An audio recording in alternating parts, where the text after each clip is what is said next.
Wörter sind heute nur noch reine Wörter, also sinnentleert und inhaltslos. Sie funktionieren heute nur noch als formale Hülsen. Macht, Liebe, Glaube, Emanzipation, Geschlecht, Religion, Freiheit, Menschenrecht, Datenschutz, Impfung. Diese alle sind sinnlos, leer, hohl. Sie sind nur noch Hülsen, in die jeder hineinpresst, was er will. Die Inhalte werden dann durch die Mächtigen vorgegeben. Wenn wie im Christentum die leeren Wörter mit konkreten Inhalten gefüllt sind, haben es die Mächtigen schwer, dann müssen sie sich an die Inhalte halten. Daher haben die Mächtigen die Inhalte bekämpft. Durch die Prinzipien der Toleranz und Gleichheit wird alles in Vieldeutigkeit und Beliebigkeit aufgelöst. Die List des Teufels ist es, reine Begriffe zu erfinden, die inhaltslos sind und darum mit allen Inhalten gefüllt werden können. Die reine Vernunft, also die immer und überall gleich ist, ohne Ausnahme und zugleich hohl und leer, oder wissenschaftliche Erkenntnis, die immer und überall gleich ist, ohne Zusammenhang, ohne Sinn und Bedeutung und ohne die betrachtende Person. Alle Sätze, die universal gelten sollen, alle Sätze, die eine 100%ige Menge angeben, sind sinnlos. Man kann grundsätzlich auf alle allumfassenden Aussagen verzichten. Die Forderung nach ein und derselben medizinischen Therapie für alle, ein und derselben Sichtweise für alle, ein und derselben Verhaltensweise für alle ist sinnlos. Sie ist auch unmenschlich im Sinne von grausam, denn sie zerstört den lebendigen Zusammenhang. Darum ist der Systemsprung in die Inhalte notwendig. Wir dürfen uns nicht aufhalten mit Begriffen wie Macht, Recht, Evangelium, Liebe, Glaube, Gleichheit und diesem ganzen Code der Dämonen, sondern müssen wieder auf die Inhalte von ihnen her und zu ihnen hin sprechen und leben. Mit Hohlheit und Leere aber schafft man heute Frieden. Alle Verträge und Erklärungen der UN oder der EU sind so verfasst. Alle Statements von Unternehmen oder des World Economic Forum sind so formuliert. Sie vermeiden alle nur denkbaren Festlegungen. Überall wird zwar viel und dauernd gesprochen, doch was einer meint, wenn er etwas sagt, bleibt offen. Natürlich hat in einer solchen Welt auch jeder aus seiner Sicht Recht. Doch wenn das so ist und jeder aus seiner Sicht und in seinem System Recht hat, dann ist Kommunikation erledigt und man endet im Irrsinn. Eine verbindlich vorgetragene Meinung, eine Meinung, die auf Wahrheit abzielt, tut man heute gerne als Arroganz ab. Klarheit in der Sache ist aber keine Arroganz. Konsequentes Denken muss über Unterscheidungen zu Entscheidungen führen. Daher ist es ganz folgerichtig, dass konsequentes Denken heute in dieser Welt als Anmaßung erscheinen muss. Dass jemand Unterscheidungen und dann Entscheidungen trifft, ist in einer beliebigen Welt beleidigend, eine Diskriminierung dessen, das einer nicht auswählt.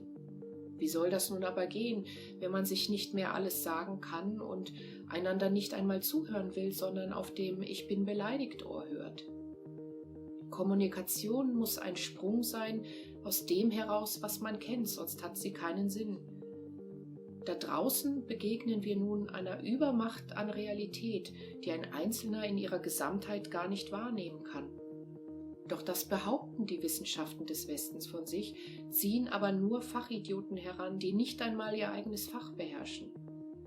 Es kommt daher ganz entscheidend darauf an, sich die Frage nach der Brille zu stellen, also womit sehe ich denn richtig und scharf und womit lüge ich mir selbst in die Tasche? Die Auseinandersetzung dazu, welches die richtige Brille ist nicht neu. Alle Argumente liegen auf dem Tisch. Im Westen bleibt dann nicht viel, außer Hochmut, Fanatismus und Leere. Ein Schock also, der jenem nicht unähnlich ist, als man erkannte, dass die Erde nicht das Zentrum des Kosmos ist. Der Einzelne steht im Westen mit all seinen Fragen im dunklen Keller ohne Kerze. So ist es bei allen großen Philosophen. Die Antwort des Christen ist hier, nein, das ist Gequatsche aus einer völlig anderen Religion, der heidnischen. Denken ist unabhängig von der Welt, außerhalb von der Welt, aber die Dinge nicht. Meine Augen sind das Werkzeug, das meine Gedanken mit der Welt verbindet. Wenn ich nun in der Welt sitze, dann sehe ich und interpretiere, was ich sehe. So kommen die beiden Welten zusammen. Im Westen wird nun übersehen, dass meine neutralen Sätze gar nicht neutral, wissenschaftlich, sondern parteiisch sind. Es gibt keine Objektivität, wie die Wissenschaftler immer vorgeben, mit ihrer angeblich universal gültigen Vernunft und dem Vertrauen in die eigene Wahrnehmung. Und auch wenn das mit der Objektivität eigentlich schon lange widerlegt ist und die Subjektivität uns auch nicht weiterhilft, hat man vergessen, den Systemsprung zu vollziehen, also an die Offenbarung Gottes zu denken, wie es aber eigentlich immer war. Der Systemsprung bedeutet hier, dass die Information von außerhalb des Menschseins kommt.